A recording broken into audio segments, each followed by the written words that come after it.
이제 모두 자리에서 일어나셔서 8장 찬송 1절 4절 부르심으로 8월 세 번째 주일 예배를 하나님 앞에 올려드리겠습니다. 새 노래로 여호와께 노래하라. 여호와는 위대하시니 지극히 찬양할 것이요 모든 신들보다 경외할 것이며 만국의 모든 신들은 우상들이지만 여호와께서는 하늘을 지으셨음이로다. 존귀와 위엄이 그의 앞에 있으며 능력과 아름다움이 그의 성소에 있도다. 만국의 족속들아 영광과 권능을 여호와께 돌릴지어다. 여호와께 돌릴지어다. 여호와의 이름에 합당한 영광을 그에게 돌릴지어다. 예물을 들고 그의 궁정에 들어갈지어다. 아름답고 거룩한 것으로 여호와께 예배할지어다. 하나님 아버지 감사합니다. 함께 모인 우리 신광들에게 모든 가족들 오늘도 거룩하고 활기찬 복된 예배로 인도하여 주시옵기를 예수님의 이름으로 기원하옵나이다. 아멘. 우리 다 함께 침묵으로 기도하실 때 지난 한 주 동안 잘못 살아온 거 침묵으로 참회합니다. 아버지 하나님,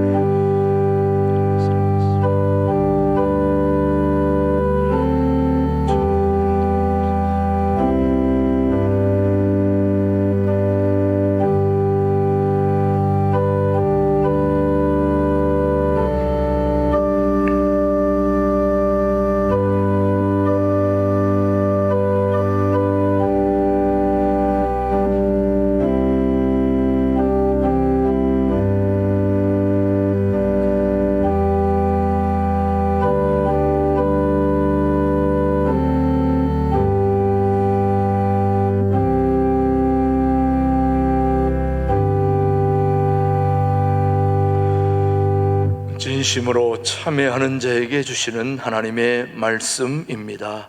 내가 너를 지었으니 너는 내 종이니라.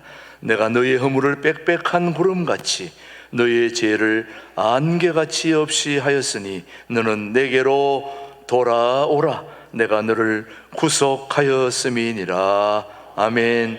우리 사도신경으로 우리의 신앙 함께 영상으로 고백합니다. 나는 전능하신 아버지 하나님 천지의 창조주를 믿습니다. 나는 그의 유일하신 아들 우리 주 예수 그리스도를 믿습니다. 그는 성령으로 잉태되어 동정녀 마리아에게서 나시고 본디오 빌라도에게 고난을 받아 십자가에 못 박혀 죽으시고 장사된 지 사흘 만에 죽은 자 가운데서 다시 살아나셨으며 하늘에 오르시어 전능하신 아버지 하나님 우편에 앉아 계시다가 거기로부터 살아있는 자와 죽은 자를 심판하러 오십니다. 나는 성령을 믿으며 거룩한 공교회와 성도의 교제와 죄를 용서받는 것과 몸의 부활과 영생을 믿습니다. 아멘. 모두 자리에 앉으시고 304장 부른 후에 우리 대표해서 오충호 장로님 기도해 주십니다. 찬송과 영광을 받으시기에 합당하신 하나님 아버지, 위대하시며 거룩하시며 전능하신 하나님 아버지의 긍휼하심으로 베풀어 주시는 지극하신 사랑과 무한하신 은혜에 감사합니다. 허락하신 복된 주일을 맞아 믿음의 백성들이 은혜의 보좌 앞으로 담대히 나아가 주님을 경외하고 사모하는 마음으로 경배하며 찬송과 영광을 올려드립니다. 일어나라, 빛을 발하라. 이는 내 빛이 이르렀고 여호와의 영광이 내 위에 임하였음이니라.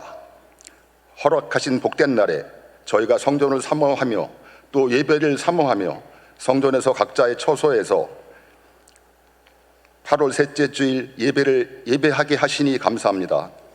갈급한 심령으로 예배하는 성도들이 성령의 단비를 내려받고 축복받기를 원합니다.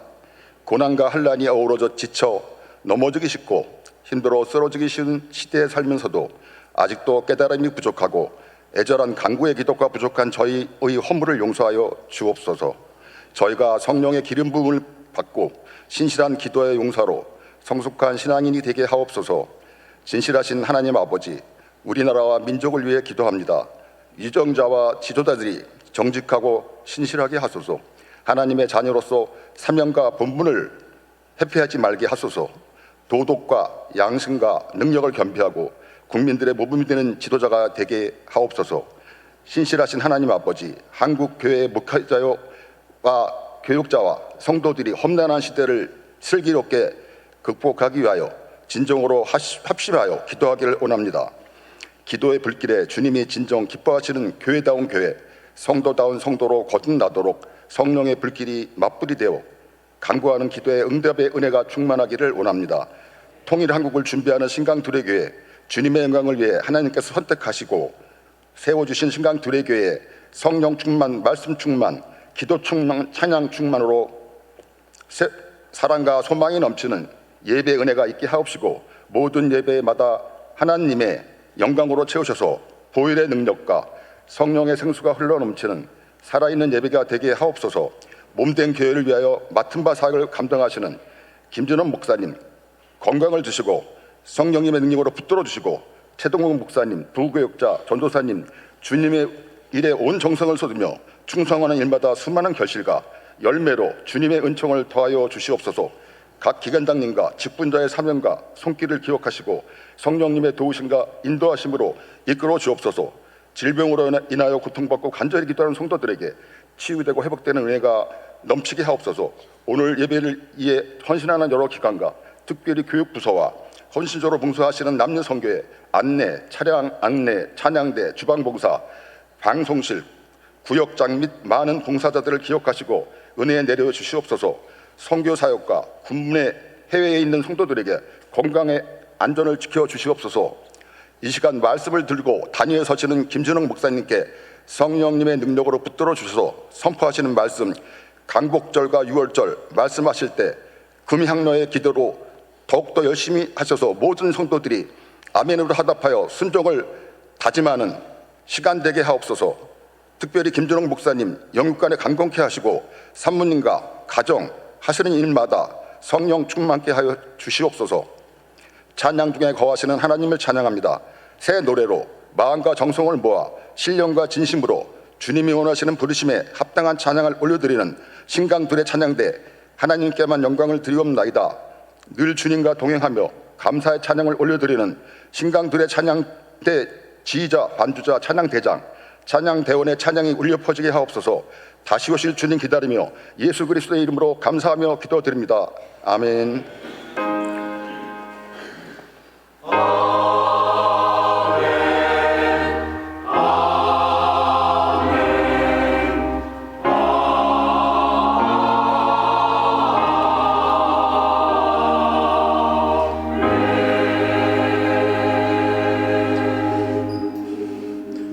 오늘 주신 하나님의 말씀은 출애굽기 6장 2절로 7절의 말씀, 오늘 우리에게 주신 하나님의 말씀으로 받겠습니다. 하나님이 모세에게 말씀하여 이르시되 나는 여호와이니라. 내가 아브라함과 이삭과 야곱에게 전능의 하나님으로 나타났으나 나의 이름을 여호와로는 그들에게 알리지 아니하였고, 가나안 땅 곧 그들이 그리워하는 땅을 그들에게 주기로 그들과 언약하였더니 이제 애굽 사람이 종으로 삼은 이스라엘 자손의 신음소리를 내가 듣고 나의 언약을 기억하노라. 그러므로 이스라엘 자손에게 말하기를 나는 여호와라. 내가 애굽 사람의 무거운 짐 밑에서 너희를 빼내며 그들의 노역에서 너희를 건지며 편팔과 여러 큰 심판들로서 너희를 속량하여 같이요 너희를 내 백성으로 삼고 나는 너희의 하나님이 되리니 나는 애굽 사람의 무거운 짐 밑에서 너희를 빼낸 너희의 하나님 여호와인 줄 너희가 알지라. 아멘. 우리 신광들의 찬양대 찬양에 이어 김준호 목사님의 말씀 선포가 있겠습니다.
지난 주간은 성경적으로는 유월절, 국가적으로는 광복 48주년, 건국 45주년을 지낸 뜻깊은 주간이었습니다. 특별히 유월절에 대해서, 유월절은 우리나라로 말하면 광복절에 해당하는 절기라 하겠습니다. 물론 유월절과 광복절 속에 담긴 영적인 의미, 영적인 차원은 다르겠습니다만은 굳이 비교하자면은 우리나라의 광복절에 해당되는 성경의 절기가 유월절이라 하겠습니다.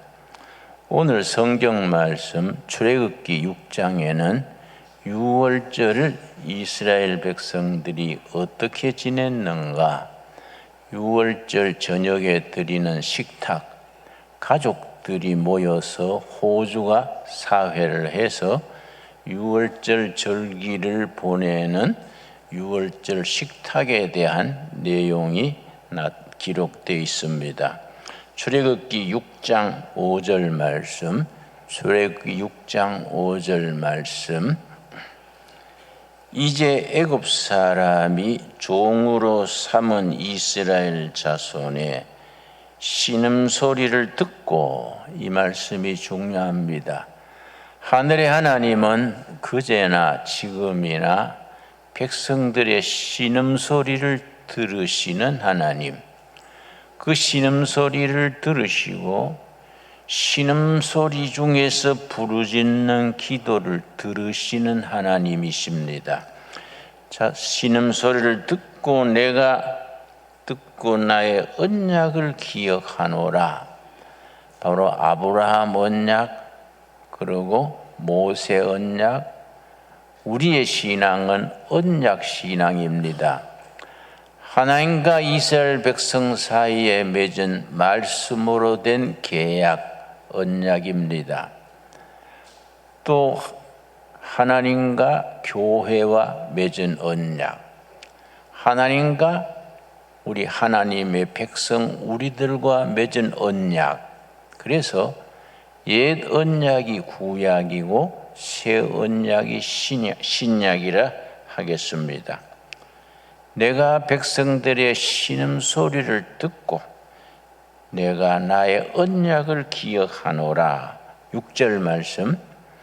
그러므로 이스라엘 자손에게 말하기를 나는 여호와라. 내가 애굽 사람의 무거운 짐 밑에서 너희를 빼내며. 유월절 식탁에는 4가지가 준비되어야 합니다. 첫째는 누룩 넣지 않는 떡, 무교병이라 합니다. 떡병자입니다. 누룩 넣지 않는 떡. 두 번째는 쓴나물, 쓴바기 같은 쓴나물. 셋째는 유월절 어린 양의 양고기 식탁. 그리고 4번째는 이제 포도주를 잔을 식구가 5명이면은 한 사람의 5잔씩, 5잔. 5식구면은 25잔. 각자 앞에 5잔을 놓고 거기에 이제 포도주를 부어 놓습니다. 어린아이들은 조금만 부었겠지요. 성인들은 제법 많이 부었겠지요. 이게 이제 유월절 식탁의 준비입니다. 거기에 쓴나물은 뭘 상징하는가? 지난 조상들의 고난의 역사, 애굽 종살이의 고난, 그리고 광야 40년의 고난을 뜻하는 쓴나물입니다. 누룩 넣지 않는 떡은 무슨 영적 의미를 가지느냐? 누룩은 2가지 의미를 가집니다. 죄가 누룩으로 표현합니다.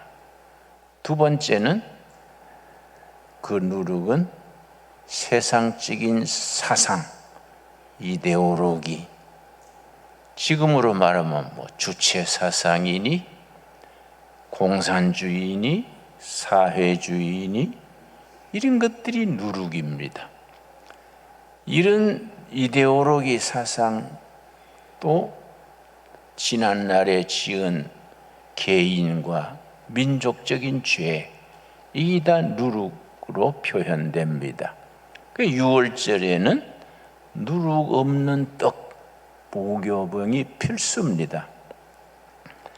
그 양고기는 6월절 어린 양의 고기로 이제 요리를 해서 6월절 식탁에 올립니다. 어린 양이 지금 우리들에게는 6월절 어린 양이신 예수 그리스도지요. 그래서 요한복음 1장 29절에 세례 요한이 예수님을 보고 보라 세상 죄를 지고 가는 하나님의 어린 양이로다 그렇게 얘기했듯이 어린 양 예수님의 살 그로 이제 요리를 합니다.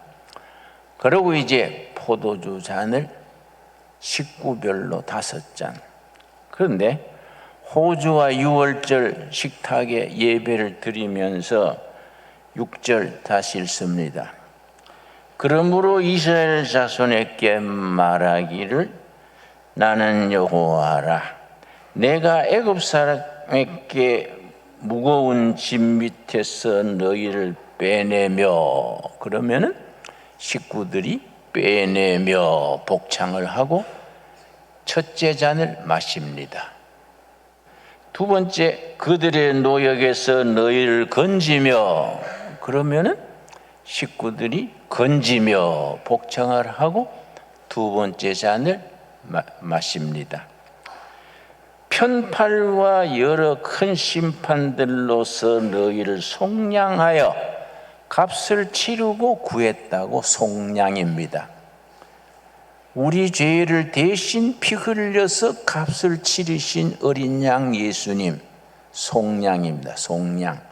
속량하여 호주가 그래 읽으면은 식구들이 또 속량하여 그리고 세 번째 잔을 마시게 됩니다. 7절 마지막으로 너희를 내 백성으로 삼고 그러면은 식구들이 내 백성으로 삼고 그리고 네 번째 잔을 마십니다. 그리고 다섯째 잔은 그 자리에 둡니다. 그 잔은 누구를 위한 잔이냐?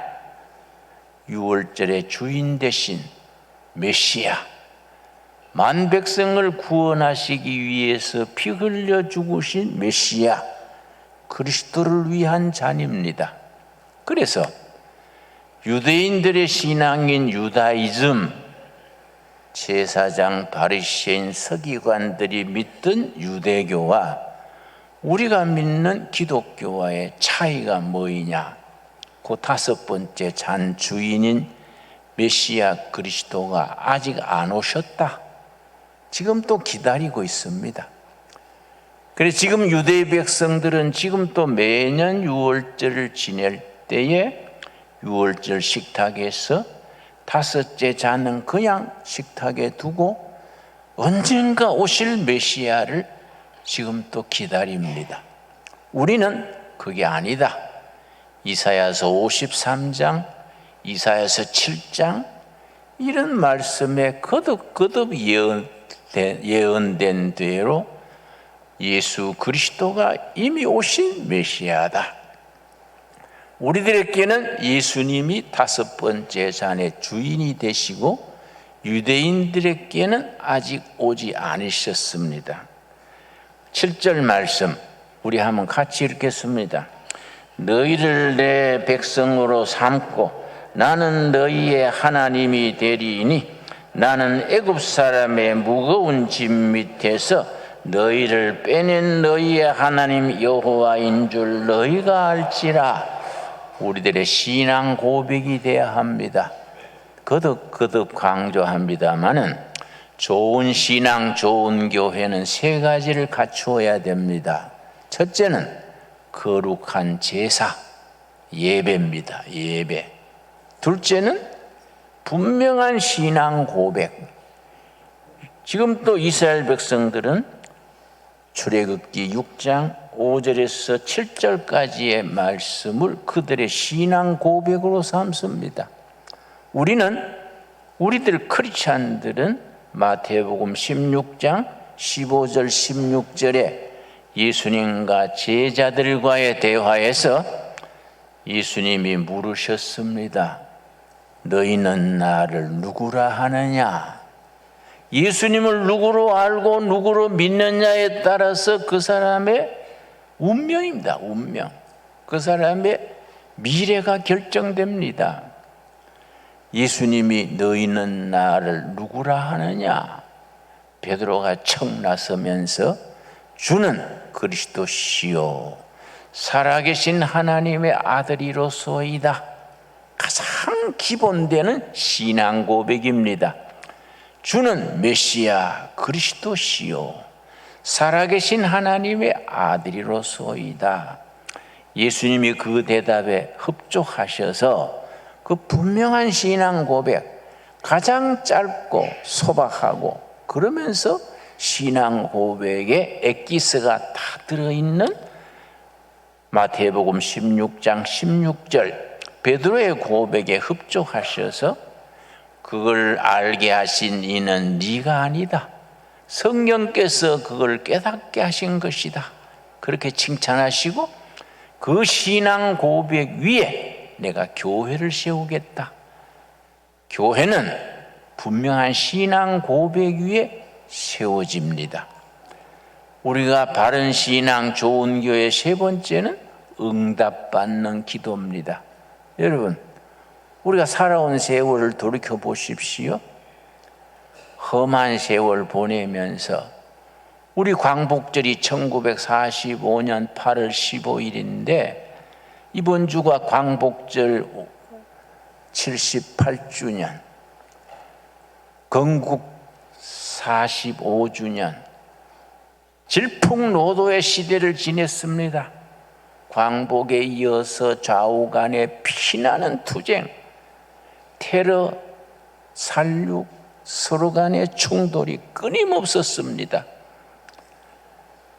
6.25 전쟁, 그리고 4.19, 5.16 정말 태풍이 부는 같은 역사를 지나왔습니다. 저는 1941년 해방되기 전 4년 전에 일본 도쿄에서 태어났습니다. 아버지가 도쿄에서 택시 운전하셨어요. 5살 때 해방된 광복절을 맞은 후에 그 가을에 기국선 타고 귀국해서 고향인 경북 청송 산골로 들어갔습니다. 그 뒤로 지금까지 82년 세월에 정말 태풍이 부는 것 같은 세월을 지냈습니다.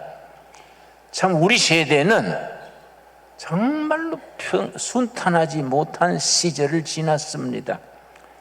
가만히 돌이켜 보면은 고비고비마다 하나님이 간섭하시고 인도하시고 이끌어 주신 것을 신앙 고백으로 고백하게 됩니다. 그리고 때를 따라 하나님이 우리 기도를 들어 응답하신 것으로 기도 응답을 우리가 확신하게 됩니다. 이번 주에 우리가 광복절 78주년, 건국절 75주년을 맞으면서 나라의 국론이 많이 분열되어 있습니다. 첫째는 광복절 지나서 3년 뒤에 대한민국을 건국했는데 48년 8월 15일 광복절, 우리 건국절을 맞았는데 국론이 어떻게 갈라져 있느냐 하면은 그건 건국절이 아니다. 이승만 정부 수립했는 기념일이지 건국절이 아니다.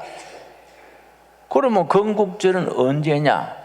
1919년 3월 1일 만세운동이 일어난 뒤에 40일 뒤에 독립운동하던 선배들이 중국으로 망명해서 상해에서 임시정부를 세웠습니다. 그 임시정부가 대한민국 건국절이다.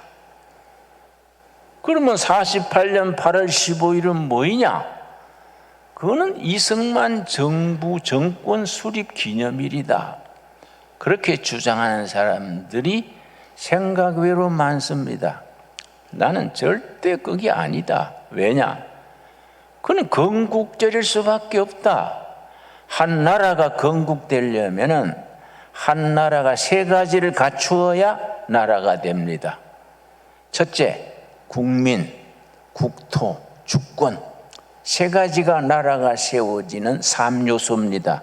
그러면 1919년 4월 10일 임시정부가 수립된 뒤로 1948년 8월 15일 대한민국이 건국되기 전 그 사이는 뭐냐? 임시죠, 임시. 왜냐? 일본의 통치 아래 국민도 있고 국토도 있었지만은 뭐가 없었습니까? 주권이 없었습니다. 주권.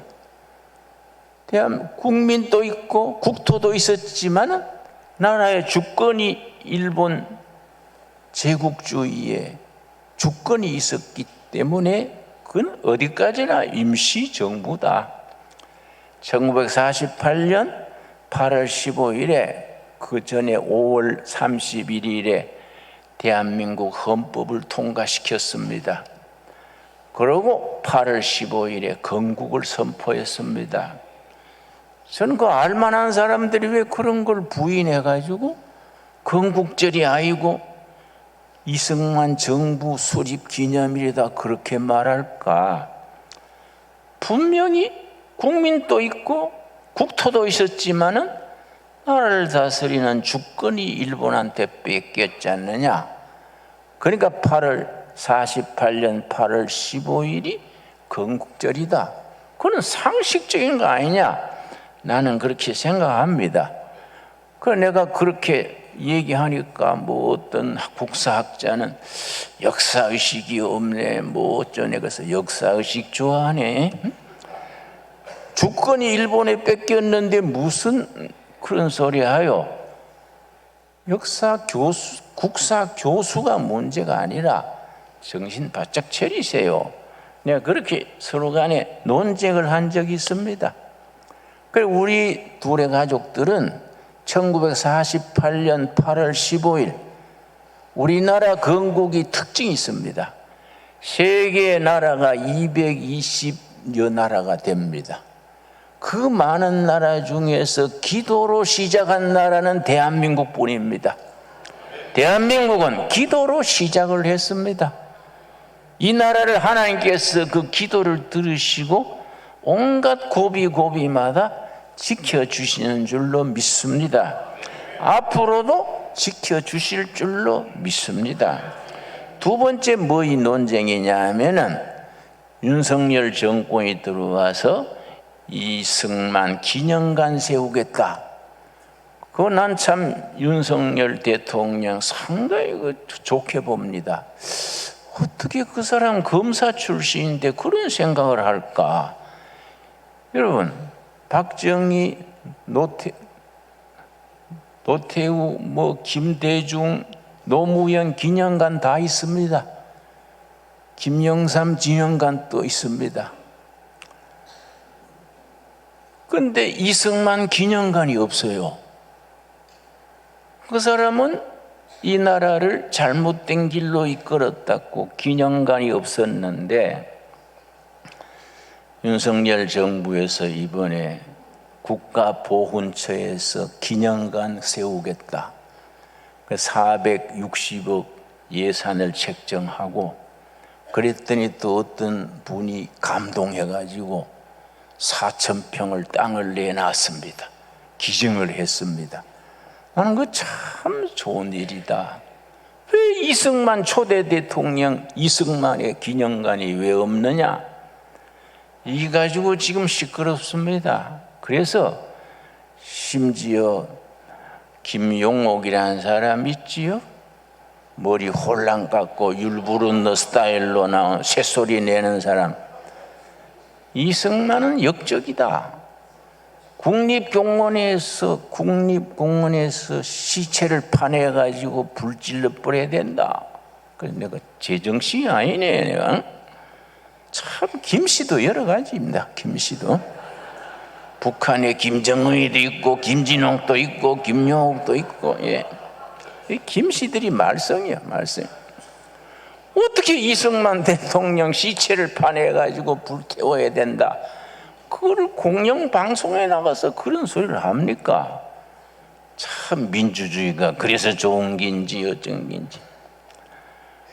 이승만 기념관, 그 이종찬 같은 분, 독립운동하던 분의 후예입니다. 지난주에 들으니까 이승만 기념관을 짓는 거는 괴물을 짓는 거다. 나는 그거는 왜 그렇게 말하는지 모르겠어요. 나는 이승만 기념관 당연히 해야 된다. 당연히 이승만 기념관이 있어야 된다. 이걸 가지고 지금 뭐 시끄럽습니다. 기념관 지으면 안 된다, 줘야 된다.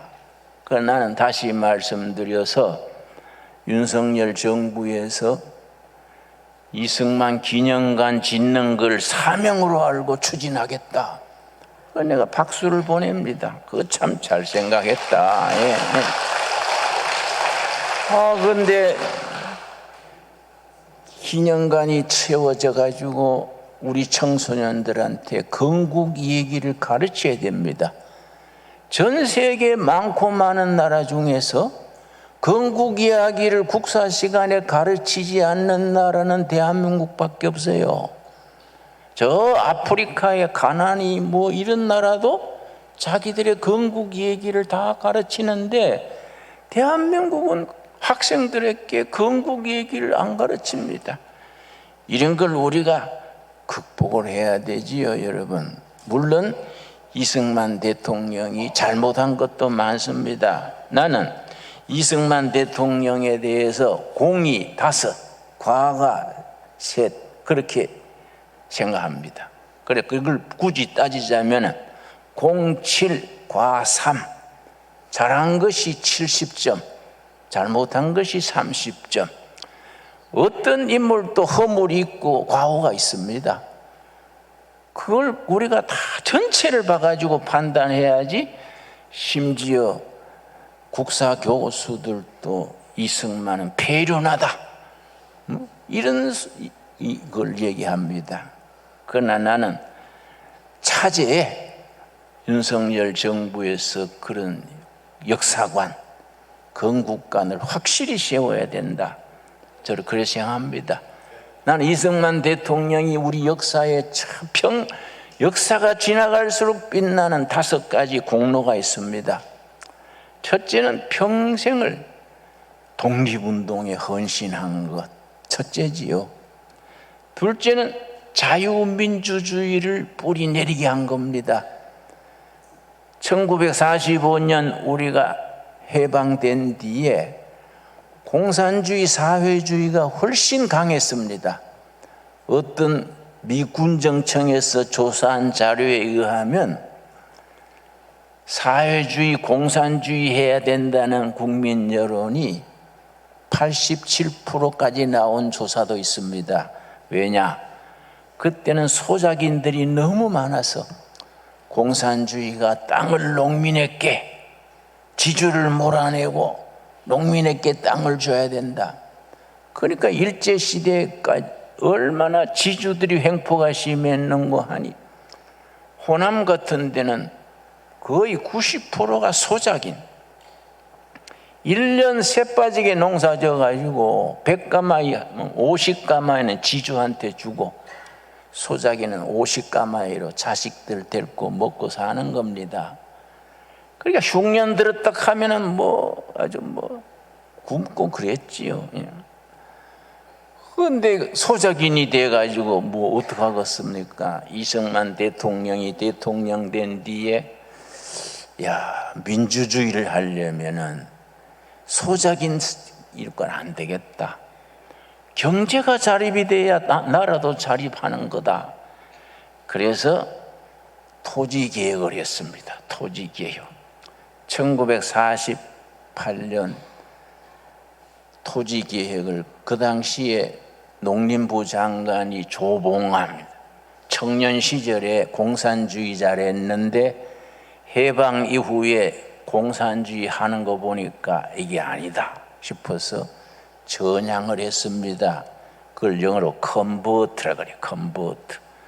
그래서 민주주의로 전향을 하니까 이승만이 기특하게 보고 농림부 장관을 시켰습니다.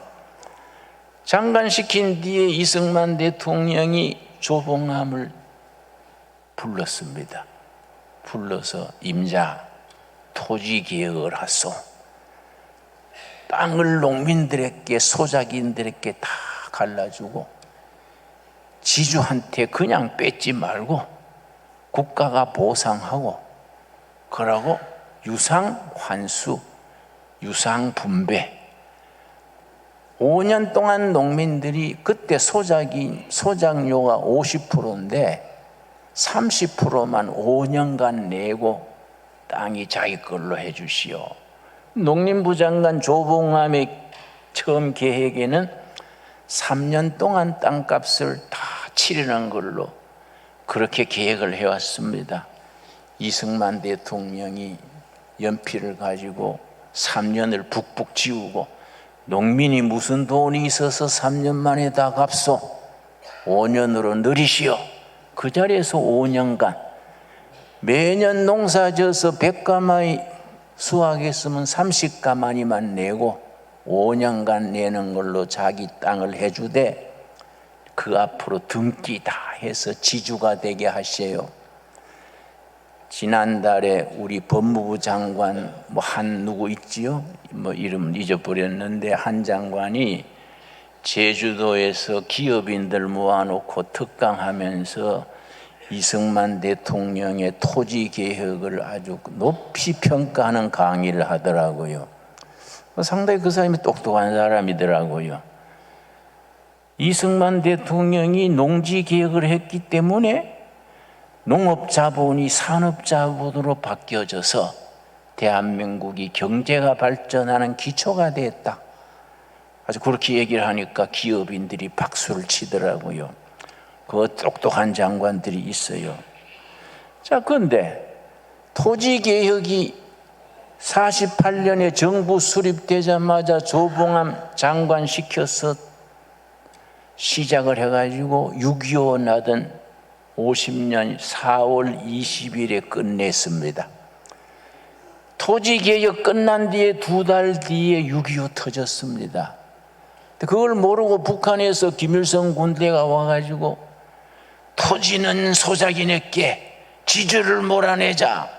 그러니까 무슨 소리야? 2달 전에 땅 다 받았는데 왜 햇소리 하는 거야? 당군 일에 땅 받은 그 소작인들이 처음이지요? 그 땅을 지키기 위해서 전선에 나가서 싸웠다는 겁니다. 그때 토지개혁이 2달 전에 안 됐으면은 유엔군이 오고 미군이 와도 우리는 공산화됐을 것이다. 전문가들의 이야기입니다. 참 토지개혁은 우리 이승만 대통령의 최고의 업적입니다. 여러분, 그래서 브라질 대통령이 지난번에 좌파 대통령이 룰라 대통령이 들어선 뒤에 이승만 얘기를 했습니다.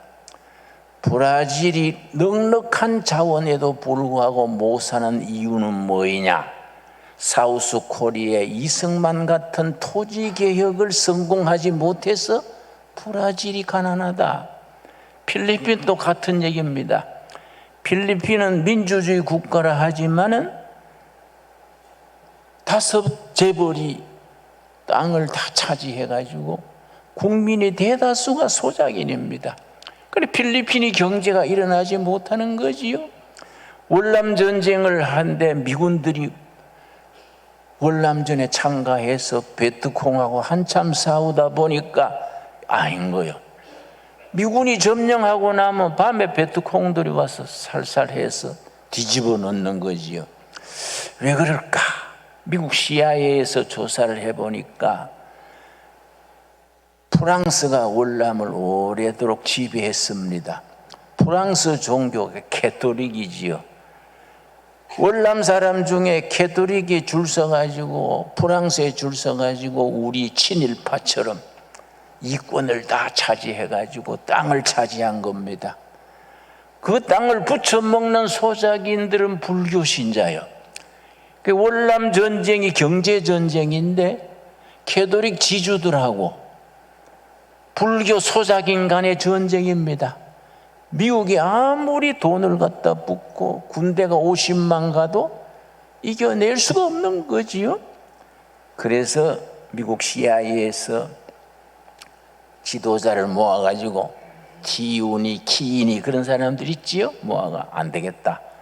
사우스 코리아처럼 토지 개혁을 해야 전쟁에 이길 수 있다. 지주들한 땅을 전부 소작인들한테 나누어 주시오.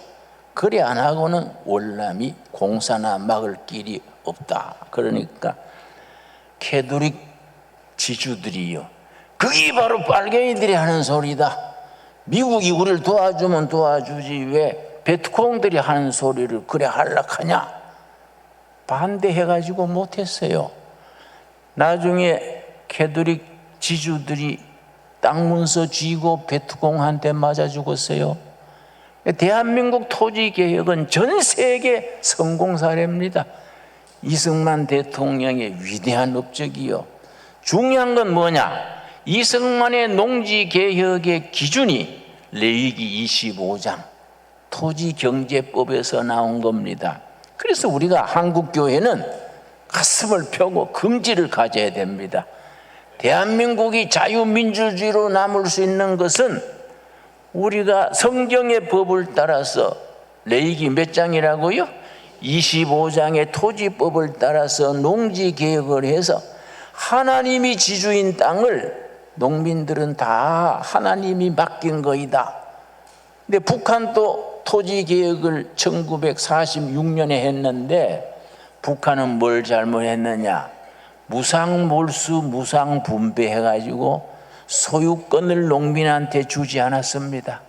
줬다가 다 뺏었어요. 공산당 공산주의 땅으로 다 뺏었습니다. 근데 대한민국 이승만 토지개혁은 지주의 땅을 전부 농민들한테 다 등기해 준 거이지요. 자기 주인이 되게 해준 거이지요. 차원이 다른 겁니다. 우리가 이승만 대통령의 그런 위대한 업적을 우리가 알아야 됩니다. 네 번째 이승만 대통령의 업적이 6.25 때 나라를 지킨 거. 6.25 때 아마 예를 들어서 김구 선생이 초대 대통령이랬으면은 6.25 전쟁에 막아낼 수 없었을 것으로 저는 생각합니다. 김구 선생이 초대 대통령이었다면은 공산화됐을 것이다. 내 개인적인 생각입니다. 이승만 대통령이요, 1950년 6월 25일 4시에 전부 북한군이 인민군이 쳐들어왔는데 이승만 대통령한테 전쟁이 일어났다는 정보가 들어온 거는 10시입니다. 10시. 50년 6월 25일 10시에 각하 북한이 전면 남침을 한 것 같습니다. 전 전선에 지금 밀고 내려옵니다. 소련제 탱크 242대를 앞세워가지고 들어옵니다. 그러니까 그래 확실한가? 그럼 나한테 1시간 시간을 주라. 기도실에 들어가서 1시간 기도했습니다. 1시간 기도하고 나와가지고 미국 대사를 불러라. 미국 대사가 뮤초입니다. 뮤초. 대사를 불러라. 미국 대사 불러가지고 3가지를 말했어요. 당신들 미국이 우리가 무기 달라고 그렇게 얘기했는데 안 줬잖냐. 지금 북한군이 나와서 우리가 망하게 됐으니 미국이 책임이 있다. 이제 우리가 남한이 망하게 됐으니 우리는 무기도 없고 탱크도 없고 국민 총력전으로 하겠다. 전 국민이 괭이 들고 쇠시랑 들고 인민군 막아야겠다. 첫째입니다. 둘째는 미국이 무기도 안 주고 미국이 어리석은 정책으로 이렇게 됐으니 미군이 우리를 유엔군이 도와줘야 되겠다. 두 번째지요. 응? 세 번째, 차제에 완전히 남북 통일을 이루어야겠다. 그게 이제 만난 첫 번째 얘기입니다.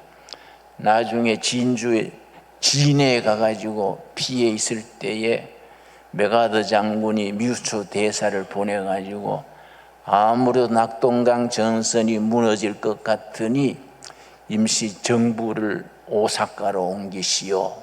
기회를 봐서 다시 재기해야겠습니다.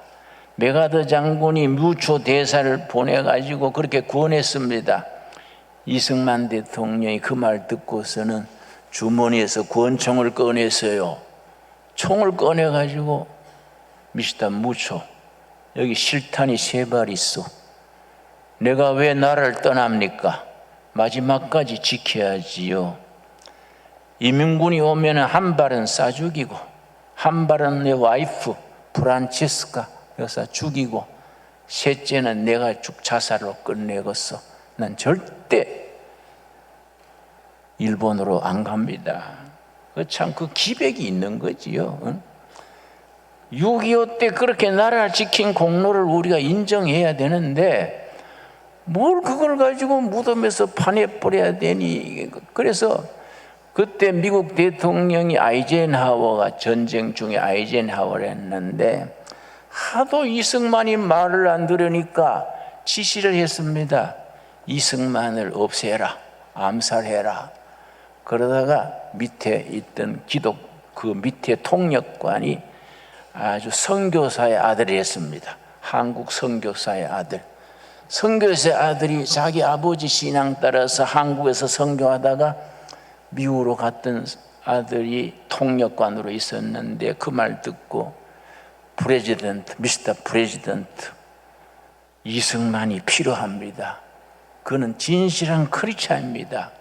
이승만을 제거하면은 대한민국은 혼란에 빠집니다. 그래서 살아났습니다. 이 역사입니다, 역사.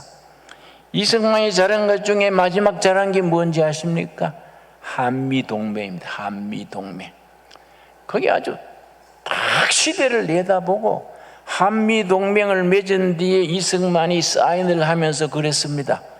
그 한미동맹 서류에 사인을 하면서 이로써 우리 후손들이 전쟁 안 하고 나라를 지킬 수 있게 됐다. 이승만의 얘기입니다. 그런 공로를 생각해서 기념관이 진작 써야 되지 않습니까? 그런데 자꾸 나쁜 것들을 들춰내지요. 저는 이승만 잘못한 게 3가지라고 생각합니다. 다음 기회에 우리가 또 얘기하기로 하고요. 사람마다 공이 있고 과가 있습니다. 다시 말씀드려서 나는 공이 7, 과가 3. 여러분 살아온 세월을 돌이켜 보십시오. 내 경우는 아마 과가 한 10, 공이 한 3이나 될까요? 응? 사람마다 살아온 세월 보면 약점, 장점, 잘한 거 못한 거 있습니다. 그걸 생각하고 전체를 봐가지고 이승만 대통령을 국부로서 우리가 모시고 기념관을 세워가지고 동상도 세우고 후손들에게 대한민국 역사를 가르쳐야 되지 않겠습니까? 우리가 6월절과 광복절을 영적으로 같이 생각을 해서 이 나라의 바른 역사관, 바른 국가관을 후손들에게 가르쳐야 됩니다. 기도하겠습니다. 하나님 감사합니다.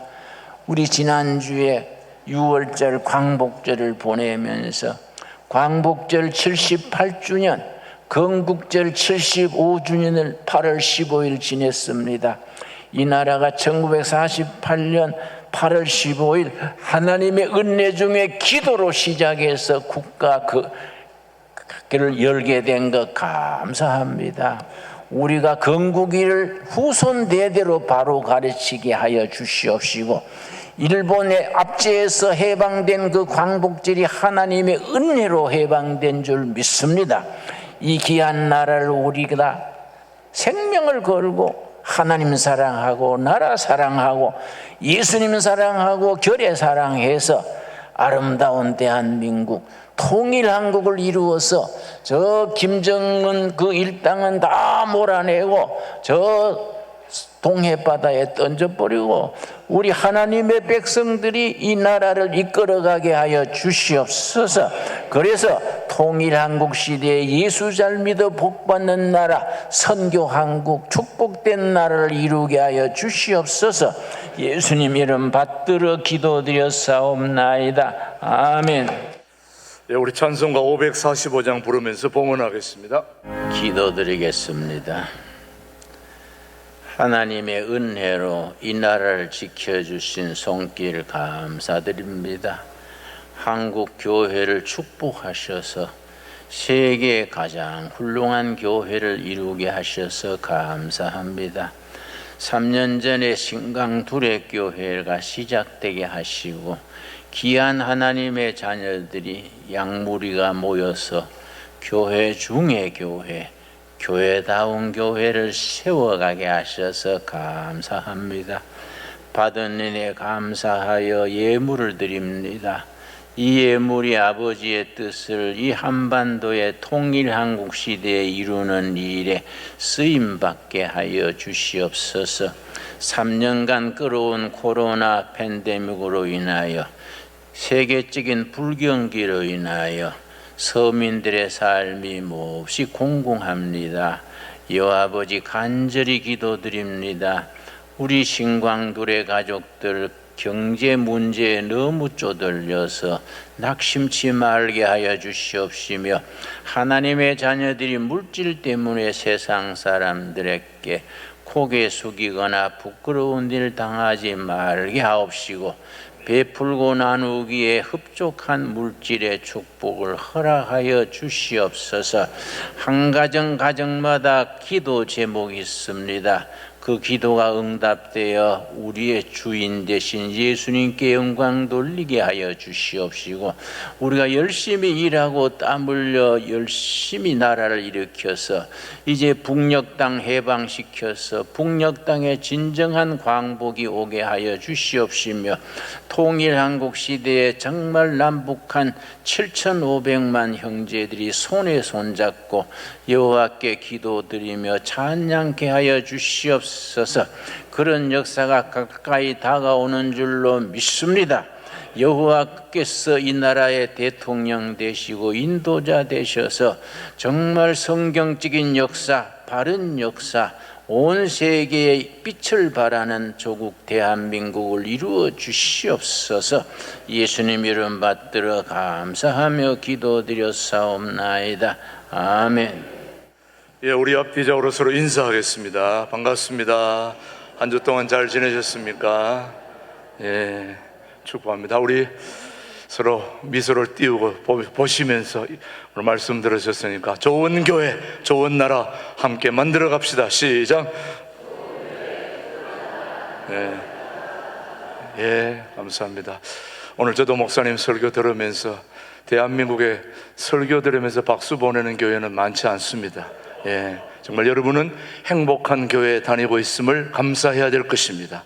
예, 우리 지난 한 주 동안 우리 김준호 목사님 몽골 광야 체험 한 주간 다녀오신 어제 늦게 밤에 오셨음에도 불구하고 오늘 또 이렇게 말씀 전하러 나오셨습니다. 그래서 제가 지난주에 선물 사오라고 그랬는데 우리 목사님이 정말 선물을 사오셨습니다. 바로 김준호 목사님이 우리에게 선물입니다. 목사님 환영합니다. 네.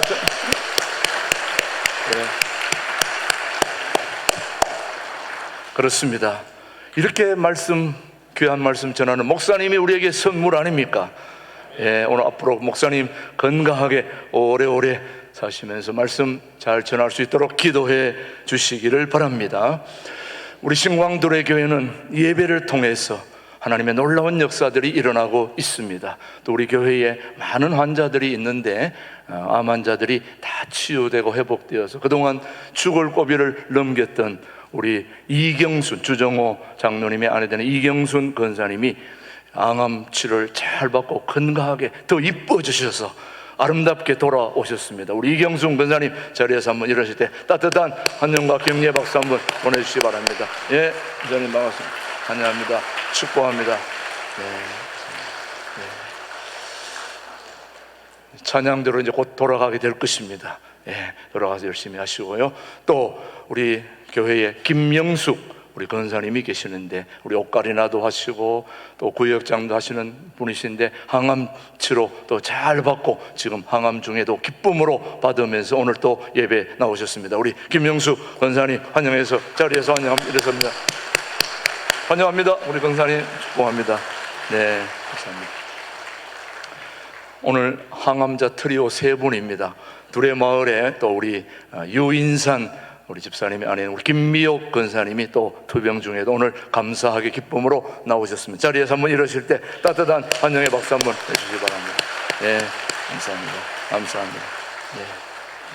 우리 신광들에게는 암환자들도 뭐 감기 환자처럼 거뜬하게 이겨버리는 그런 놀라운 능력들을 가지고 있습니다. 예, 아무도 염려하지 않습니다. 하나님이 다 고쳐주시고 또 우리 감사한 마음으로 함께 동참하니 하나님이 또 힘을 주시리라 믿습니다. 우리 모두 건강하게 행복하시기를 주님의 이름으로 축복합니다. 우리 신광들에게는 1:1 제자 양육을 열심히 중점적으로 하고 있는데요. 지난번 동반자 가정 1기를 마쳤고 1기 마친 자들이 이제 양육자 교육을 통해서 또 다른 사람을 양육할 수 있게 되는데 그 교육이 9월 첫 번째 주일부터 시작되는데 그 해당되는 분들이 첫 번째 동반자 가정 수료자들, 두 번째는 본교에서 동반가정 이상 수료한 분들 청년 포함해서 세 번째 다른 교회에서도 이런 동반자 가정 1:1 제자 양육을 마치신 분들을 대상으로 9월 첫 주부터 교육을 시작해서 그분들이 또 다른 이제 양육자들을 이제 교육하게 되는데요. 참고하셔서 우리 김영재 목사님에게 신청해 주시면 되겠습니다. 그리고 제2기 지난번에 1기가 마쳤고 제2기 1:1 동반자 가정도 9월 초에 여러분이 신청하신 분들이 언제 시작되느냐 9월 첫째 주부터 시작된다는 거 아시고 참여해 주시면 되고 궁금한 거는 우리 1:1 담당하고 있는 김흥재 목사님에게 문의해 주시면 되겠습니다. 예, 우리 1:1 재양육 신청 안 하신 분은 오늘까지 마감하니까 다 내주시길 바라고요. 이제 오는 주일에는 우리 전교인들 우리 신광들의 교회 여름 한 달을 이제 다 보내고 9월 후반기를 시작하면서 둘의 수도원에서 전교인 1일 수련회를 합니다. 그래서 다음 주에는 여러분들 오실 때 다음 주에는 집에 왔다 갔다 할 것 없이 교회 한번 와서 하루 종일 저녁까지 있다 간다 생각하시고 편안한 복장으로 다음 주일에는 다 용서되니까 편안한 복장으로 오셔서 다음 주일 오후 예배 마치자마자 버스로 둘의 수도원으로 이동해서 맛있는 저녁 먹고 이런 저녁을 먹고 이제 찬양하고 김준호 목사님의 선택과 집중이라는 또 평소에 들어보지 못했던 그런 소중한 특강을 통해서 후반기 영성을 다지는 그런 1:1 수련회에 지금 한 300명 정도 신청됐는데 아직 안 하신 분 있으면 오늘 마감하니까 꼭 신청해 주시기 바랍니다. 구역장님한테 하셔도 되고 또 누구한 교육자한테 해도 됩니다. 그렇게 해 주시기를 바랍니다. 9월 목회 일정입니다. 여러분 다음 주 수련회 있고요. 그 다음에 용천로에 서북시 차례 있고요. 그 다음 주에 9월 첫 주에는 월삭 새벽 예배가 있고 9월 첫 주에는 특별 초청 강사가 있는데 김주찬 목사라고 여러분 탈북민 목사 중에서 CB에서 새롭게 해서 110만 뷰를 담당한 아주 참 귀한 우리 김주찬 목사님 오셔서 탈북 얘기를 좀 간증해 주는데 여러분 많이 참여해 주시고 기대해 주시기 바랍니다. 그 다음 15일에는 한꿈학교 탈북민 학생들 우리 신광도래가 풋살장에서 체육대회 한다는 거 기억해 주시면 되겠습니다. 예, 오늘은 남선교회 원래가 있는 날입니다. 우리 교회 모든 남성들은 다 해당됩니다. 우리 1남에서 5남까지 연령별로 교제하는 자리에 한 분도 빠짐없이 다 각자 참여하셔서 서로 교제하시고 또 은혜 받으시고 오늘 또 오후에는 남선교회 헌신 예배가 있습니다. 오늘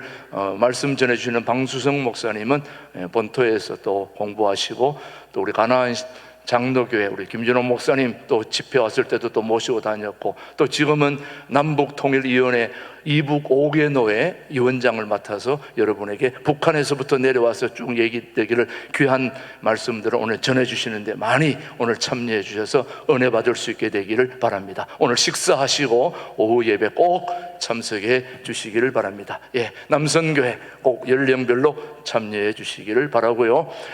그 다음 광고입니다. 우리 교육부 여름 사역 일정, 이번에 이제 청년부 수련회가 오늘 마지막입니다. 이번 주에 태안으로 내려가서 금토일 수련회 하는 거 기억하시고 우리 청년들 위해서 기도해 주시기 바랍니다. 계속해서 우리 남성진 장로님 지난주에 모친 상당에서 감사해서 여러분 기도해 주심에 고마워서 여러분 오늘 식사 대접한다는 거 기억하시고 기도해 주시기 바랍니다. 예, 그리고 오늘 새로운 한 생명이 저희 교회에 태어났습니다.